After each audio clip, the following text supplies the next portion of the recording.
Nak pergi umrah tapi hati terasa berat.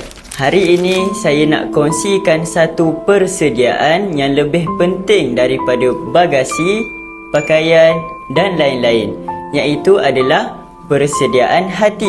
Sebelum kita menunaikan umrah, kita perlu ada persediaan hati.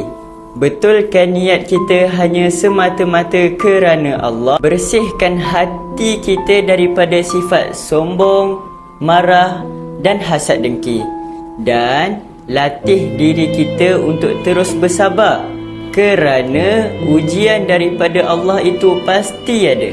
Sebelum kita berangkat, kita maafkan semua orang dan kita lepaskan segala bebanan daripada jiwa kita. Ingat, umrah bukan hanya sekadar perjalanan kaki, tetapi perjalanan menuju cinta Allah. Jika video ini memberi manfaat, boleh follow, like dan share. Ingat umrah, ingat you go.